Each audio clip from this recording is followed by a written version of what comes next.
This is the book Beat Depression by David Hinds from 2001, Chapter 60, Downshifting.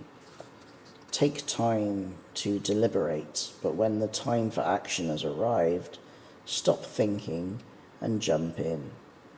Napoleon Bonaparte, 1769 to 1821. The bottom line, do as you wish with your one and only life. At one time in my life, before my strokes, I was the chairman and chief executive of a UK PLC group with 92 stress management consultancies. Since recovering from my illness, I have written 2 books. No staff, no company headquarters, just me. Although, to a great extent, my change of circumstances was dictated by misfortune, I am happier and more contented with my lifestyle now. Mine is a classic example of downshifting. No more the impressive 15-room bachelor house with stables. These days I live in a small but pleasant flat overlooking a river. Given a choice between my 2 lifestyles, past and present, complete with all those special little extras and benefits, which would I choose? No contest. I would choose to live simply as I do now. Money, power, and success are great, but they cannot buy love, happiness, and contentment. These days I have all 3. I highly recommend downshifting for those who wish to enjoy the quality of their lives. Almost everyone has a fantasy that one day they will win a national lottery, and this will give them everything they have ever yearned for in life. The mere prospect appears so enchanting that hundreds of millions of people around the world sit glued to their TV sets every week, watching the winning balls drop. In that moment of suspense, they glimpse the possibility of a future devoid of all problems, one filled with luxury and joy. Sadly, the real-life recipe for financial bliss is not so idyllic. Happiness guru Professor Michael Argyll of Oxford Brookes University, UK, maintains that once your income is roughly average for the society you are living in, simply having more money will not make you happier in the foreseeable future. The ability to spend with gay abandon leaves you a short-term buzz, of course, but it provides very little long-term satisfaction. So many intelligent, hard-working men and women blind themselves to this essential truth. They strive to earn more and more and then fall into the money-fleecing traps ingeniously laid by the advertising industry to relieve them of all they have earned. In the more politically correct and gender-equal workplace of today, men are increasingly suffering from anxiety and depression because their female partners are offloading the pressures of their own jobs at the end of the working day. The growing professional demands on wives and girlfriends are rubbing off on their male partners, whose psyches are suffering as a result. In contrast, modern women are less likely to be bothered if their men are having a hard time at work, because women these days are emotionally tougher and more in control, said researchers. Do you find yourself saving less money and watching more TV? Itching to buy more things, no matter how much you already possess? Buying your children bigger and better presents instead of spending more quality time with them? Wanting more, no matter how educated or successful you become? If you are depressed and you have answered yes to one or more of these questions, Perhaps downshifting could be a happier and healthier option for you and your family. For many, the dream of having it all has turned sour. The material benefits have not yielded the expected satisfaction. As the pressures and insecurities of the rat race become ever more daunting, more and more people are opting for a better, simpler way of life, one that offers the prospect of greater happiness and more time to enjoy their families. Downshifting is coming of age. This is the book Beat Depression by David Hinds from the year 2001.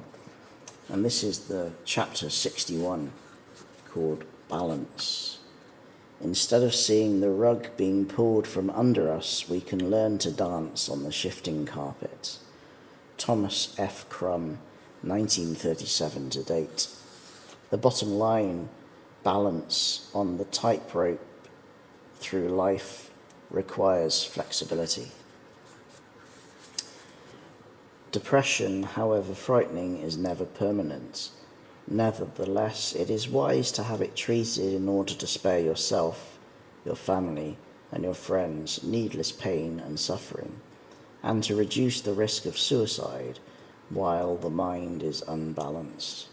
Whether it is treated or not, depression has a tendency to disappear of its own accord. This may take a few weeks, months, or well over a year, but it invariably happens. Our brain chemistry adjusts to the imbalance in the system and corrects itself until the next time. But we ourselves can learn to get some genuine balance into our lives. Our brains seldom tolerate extremes of emotion for long periods.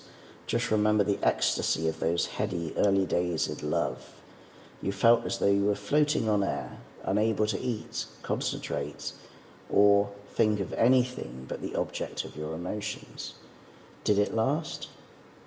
You may well still be in love with that wonderful person, but you won't be on such a high. The endorphins, which our brains create to make us feel wonderful at the birth of new love overload, then balance out over time. Fortunately, a not dissimilar balancing act takes place in the reverse, lifting us from depression. Lasting happiness, emotional well-being, and the ability to remain permanently free of depression are internal processes which are generated from within each of us. Only we can decide how best to live our lives and exactly what personal fulfillment means to each of us.